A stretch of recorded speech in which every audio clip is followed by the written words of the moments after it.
Hey guys, this is Adam Godine, Adam Godin, whichever you prefer. I just want to make a video about a pretty important and serious topic.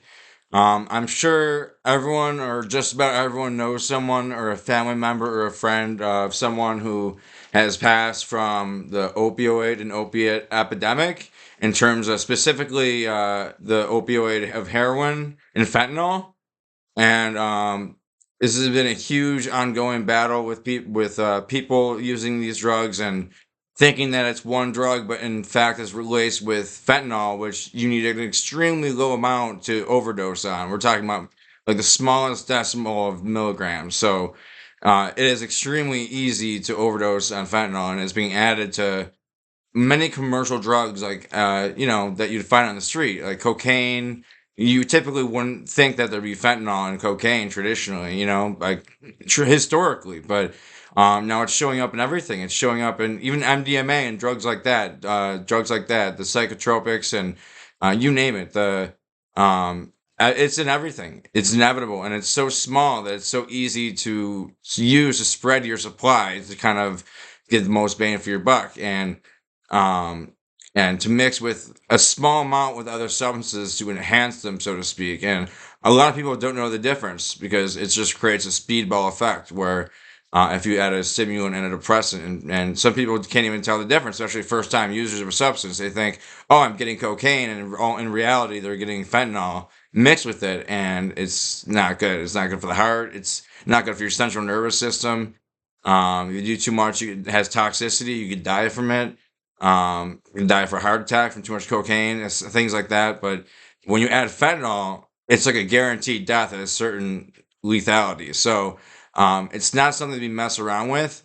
So someone may think they're purchasing heroin, and there may be various reasons why someone would purchase heroin off the streets.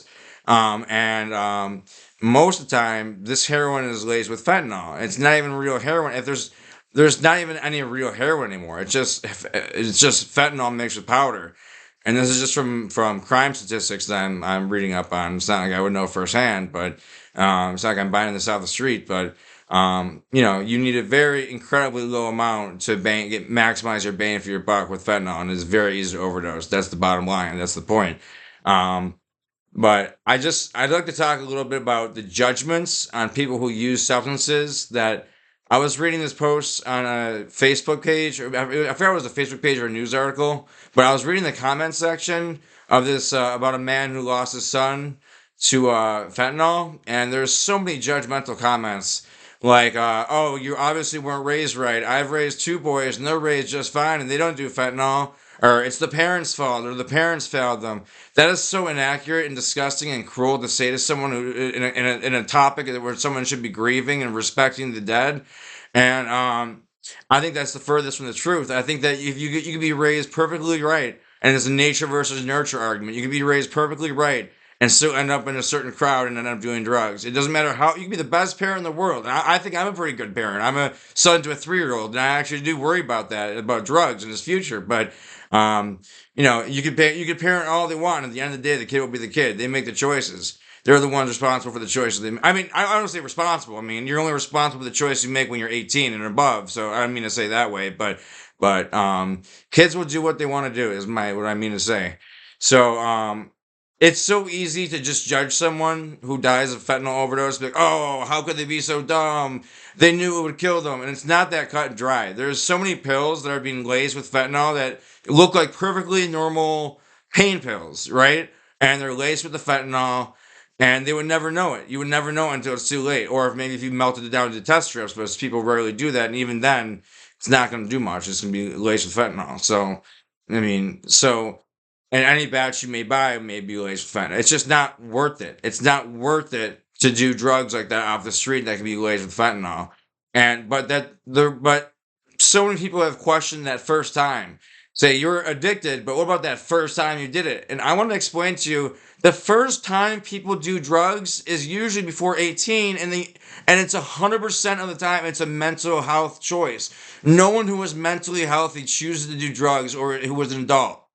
So kids do drugs. Kids choose to do drugs all their life, and then they become hooked. So you're going to judge them for a mistake they made when they were a kid?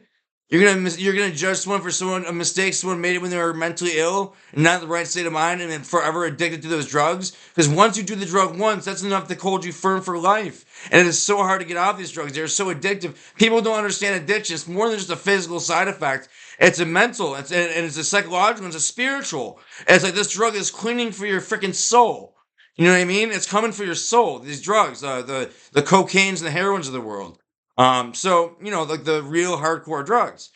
You know, so um, so I think there's so much judgment, and you can be the best parent in the world, and kids will be kids, like I said before.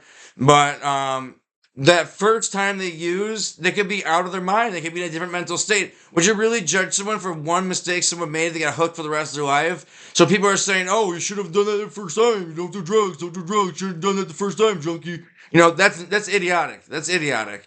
There's there's a various reasons why someone could have first started using a drug, and they very well have been mentally ill, which is not their fault. Or if they're a kid, and it's not their fault. Or if they're a dog, and it's not their fault that they're barking because they're a dog. You know. So I thought that disgusted me, and it's a mental illness in itself to choose to do a drug. So with that being said, the dogs aren't going to let me go any further, but I pretty much said my piece. So don't judge someone who's mentally ill, who's used drugs, and it's not their fault. And on that note, I wish you would do.